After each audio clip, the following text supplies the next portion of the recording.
রাধে রাধে। আমাদের অনেকের মনে প্রশ্ন জাগে যে আমরা যখন পূজা করতে যাচ্ছি কিংবা আমরা যখন জপ করছি ভগবানের কাছে বা ধ্যান করছি, সে সময় আমাদের হাই ওঠে কেন? বারবার চোখে যেন জল চলে আসে, কিন্তু কী কারণে চোখে জল আসছে, কেন আসছে, তা আমরা কিছুই জানতে পারি না। আমরা কখনো বুঝে দেখার একটা চেষ্টাও করি না। এই যে আমাদের পূজা পাঠের সময় চোখে জল আসে কিংবা আমাদের ঘন ঘন যে হাই ওঠে, তা কেন ওঠে?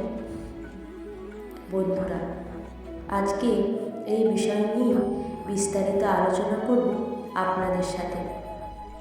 আমরা যখন পূজা পাঠ করছি বা জপ ধ্যান করছি, তখন আমরা কিন্তু ভগবানের সাথে যুক্ত থাকি। তখন আমাদের সাথে ভগবানের একটি সম্পর্ক স্থাপন হয়, অন্তর্মিলিত হয়। আমরা ভগবানকে ভাবতে থাকি। যাদের সাথে ভগবানের সম্পর্ক আরও গাঢ় হয়ে যায় পূজা পাঠ কিংবা জপ ধ্যান করার সময়, তাদের ভগবানের সাথে এই ইঙ্গিতগুলো প্রদান করে থাকে। অনেক সময় আমরা ভয় পেয়ে যাই যে আমি পূজা করতে বসেছি, আমার এরকম হাই উঠছে কেন উঠছে? তাহলে কি আমার দ্বারা কোনো পাপ হয়ে গেছে? না, এটা কখনোই না। আপনি ধন্য যে পূজা করার সময় আপনার হাই উঠছে কিংবা আপনার চোখে জল আসছে। হাই ওঠার আসল কারণ হলো, আমাদের যখন হাই ওঠে তখন কিছুটা হাওয়া আমরা বাইরে থেকে গ্রহণ করি, তারপর আমাদের ভেতর থেকে কিছুটা হাওয়া বাহিরে ত্যাগ করি। এটাকেই হাই ওঠা বলা হয়।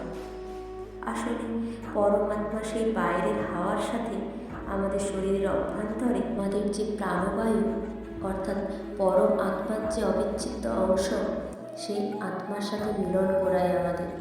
যেসব ব্যক্তিদের এরকম হাই উঠে থাকে পূজা পাঠ কিংবা জপ ধ্যানের সময়, তারা খুবই বিশেষ। তারা কোটিতে একজন। সবার সাথে কিন্তু এরকম হয় না। সবাই এতটাই সুকৃতি করে পৃথিবীতে জন্মগ্রহণ করে না। সবাই ভগবানের এতটা প্রিয়, এতটা কাছের হতে পারে না। এসব ব্যক্তিদের সাথে এসব হয়ে থাকে, তারা খুবই আধ্যাত্মিক হয়ে থাকে, তারা খুবই পূর্ণ আত্মা হয়ে থাকে। এর মানে ভগবান আপনাকে কৃপা করেছে। আমরা প্রতিটি মানুষই কেউ ভগবানের ভক্ত, কেউ অন্যান্য দেবদেবীর ভক্ত।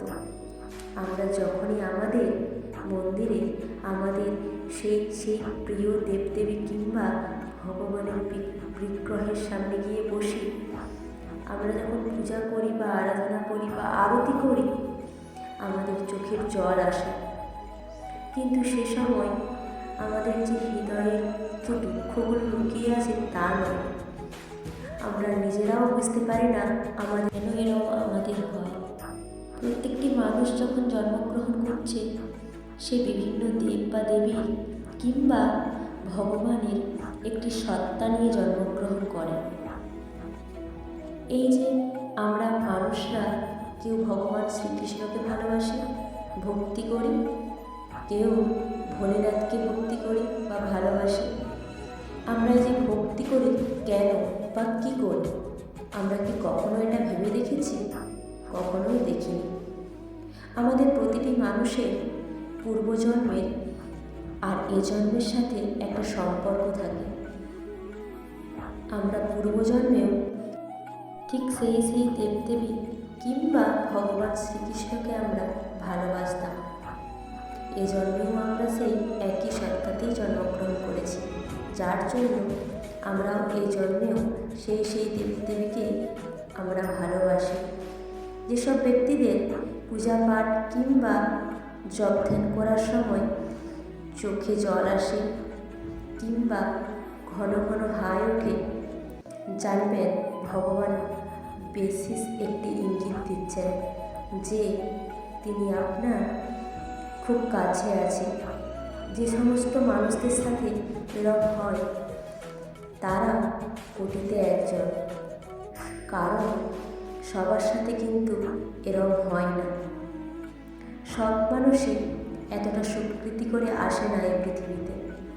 যে ভগবানের সামনে গেলে তার চোখে জল আসবে। ভগবানের সামনে সবার চোখে জল আসে না। ভগবান যেন বিশেষভাবে কৃপা করে, একমাত্র তারই চোখে জল আসে। বন্ধুরা, চুম্বক যেমন লোহাকে আকর্ষণ করে, আমাদের ভেতরেতেও পরমাত্মার অবিচ্ছেদ্য অংশ আছে, অর্থাৎ আত্মা আছে। আত্মা আছে বলে আমরা কিন্তু বেঁচে আছি। তো আত্মা যেহেতু পরমাত্মার অবিচ্ছেদ্য অংশ, সেহেতু যখন আমরা মন্দিরে যাই, আমরা যখন আমাদের প্রিয় দেবদেবী কিংবা ভগবানের বিগ্রহের সামনে গিয়ে দাঁড়াই, তখন পরমাত্মা আত্মাকে আকর্ষণ করে। যেসব মানুষের সাথে এরকম হয়ে থাকে তারা খুবই সৌভাগ্যবান মানুষ। তারা আগের জন্মে ঈশ্বরের প্রেম করতে পেরেছিলেন, এজন্মেও তারা ঈশ্বর প্রেম করতে পারছে। আমরা অনেক সময় ভাবি ভগবানকে যদি সামনে পেতাম তাহলে প্রাণের কথা কিছু ভগবানকে বলতাম, কিছু চাওয়া পাওয়ার কথা বলতাম, কিছু হারিয়ে যাওয়ার কথা বলতাম। কিন্তু আমরা তো ভগবানকে কলিযুগে পাবো না। তো আমরা করি কি? আমরা ভগবানের বিগ্রহের সামনে গিয়ে বসে নিজের মনের কথা বলি। আমরা ভাবি ভগবান কি আমাদের কথা শুনছেন? অবশ্যই শুনছেন, কারণ ভগবান তার প্রত্যেকটি ভক্তের কথা আলাদা আলাদাভাবে শোনেন। কারণ ভগবান তার ভক্তকে খুব ভালোবাসেন, খুব স্নেহ করেন। অনেক সময় আমরা ঠাকুর ঘরে বসে আছি, ভগবানের হাত থেকে একটি ফুল নিচে পড়ে গেল, আমরা সেটি দেখে ভয় পেয়ে গেলাম। কিন্তু ভয়ের কিচ্ছু নেই। আপনাকে ইঙ্গিত দিচ্ছে যে তিনি আপনার সেবায় তুষ্ট। আমরা যে দেবদেবীকেই ভালোবাসি না কেন, যে ভগবানকেই ভালোবাসি না কেন, আমাদের সবার একান্ত কাম্য যে তিনি একবার হলেও আমরা ভগবানের সাথে কথা বলব সামনাসামনি। কি করে? আমরা আমাদের মন্দিরে গিয়ে ভগবানের সামনে বসে ভগবানের সামনে নিজের মনের কথা বলব। ভগবান তো চান যে দিনের শেষে হলেও একবার আমার এই ভক্তটি আমার কাছে আসুক। আজকে দিনের শেষ হলেও যাদের চোখে জল আসে ভগবানের সামনে গেলে, কিংবা হয়তো জপ ধ্যান করছে সে সময় বারবার হাই উঠছে, আরতি করছে বারবার হাই উঠছে, তারা কত ভাগ্যবান, তারা কত পূর্ণ আত্মা আমার। আমরা যখন একান্তই বসে বসে ভগবানের নাম করি, তখন আমরা কিন্তু একটি গভীর সাগরেতে গিয়ে তলিয়ে যেতে থাকি এবং সেই সাগরে জলে আমরা সাঁতরাই। আমরা তখন ঈশ্বরের আরাধনার এতটাই মত্ত হয়ে থাকি যে আমরা এই জাগতিক জগতের সব কিছু তখন ছিন্ন করে ফেলি, ছিঁড়ে ফেলি। আমরা তখন ঈশ্বর আরাধনায় মত্ত থাকি। ঈশ্বর তো তাই বলেছেন যে তুমি যে জাগতিক জগৎ দেখছো এ কিছুই সত্য না, এসবই নকল। আসল তো শুধু একমাত্র আমি। তুমি আমাকে শোনো, আমাকে দেখো, আমাকে বোঝার চেষ্টা করো, তবে তো তুমি আমায় উপলব্ধি করতে পারবে। আর যেসব মানুষদের চোখে জল আসে পুজো পাঠের সময়, জপ ধ্যান করার সময়, জানবেন যে তারা ভগবানকে উপলব্ধি করতে পারে, তারা বুঝতে পারে।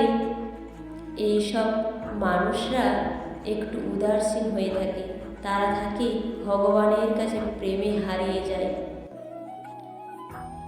আজকে তো আপনি খুব ভাগ্যবান যে আপনার চোখে জল আসছে পূজা পাঠের সময়। সবার চোখে জল আসে না ভগবানের কাছে গেলে, সবার হাই ওঠে না।